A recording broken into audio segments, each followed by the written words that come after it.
रमज़ानुल मुबारक के हवाले से अगर हम सूरह बकरा को देखें तो आप देखते हैं कि उसमें बहुत सारी वर्सेस ऐसी हैं जिसमें कि आपको कंप्लीट नॉलेज मिलती है रमज़ानुल मुबारक के बारे में, रोज़ों के बारे में, यानी किन हालात में रोज़ा रखा जा सकता है, अगर आप नहीं रख सकते तो किन हालात में आप उनका कफ़ारा अदा कर सकते हैं, और अगर आप रोज़ा रखना चाहते हैं तो उसकी क्या कंडीशंस होंगी। तो सूरह बकरा की कुछ वर्सेस ऐसी हैं जिनमें आपको कंप्लीट डिटेल मिल जाती है।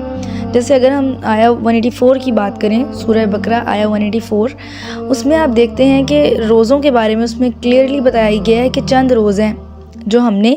गिनती के रोज़ा रखना है। तो अगर हम उसको रखने की ताकत रखते हैं तो रख लें, और अगर हम नहीं रखते हैं ताकत, यानी रोज़ा रख नहीं सकते हैं, तो हम उसका ऑल्टरनेट क्या कर सकते हैं। ठीक है,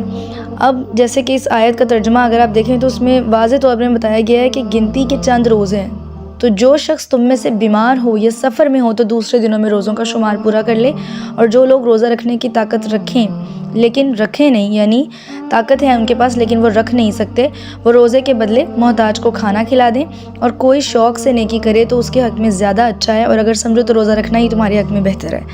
यानी 184 आया में आप देखते हैं कि आपको क्लियरली ये बात बता दी गई है कि आप लोग अगर रोज़ा रखने की इस्तिताअत नहीं रखते, या अगर आप सफ़र में हैं या बीमार हैं जिसकी वजह से आपका रोज़ा जो है वो क़ज़ा हो गया है, छूट गया है, तो वो आप रमज़ानुल मुबारक के बाद उसकी गिनती पूरी कर सकते हैं। और अगर आप बीमार हैं जिसकी वजह से आपको लग रहा है कि आप नेक्स्ट मंथ्स में भी रोज़ा नहीं रख पाएंगे, यानी आप क़ज़ा भी अदा नहीं कर पाएंगे, तो आप उसके बदले में मोहताज को खाना खिलाएँ।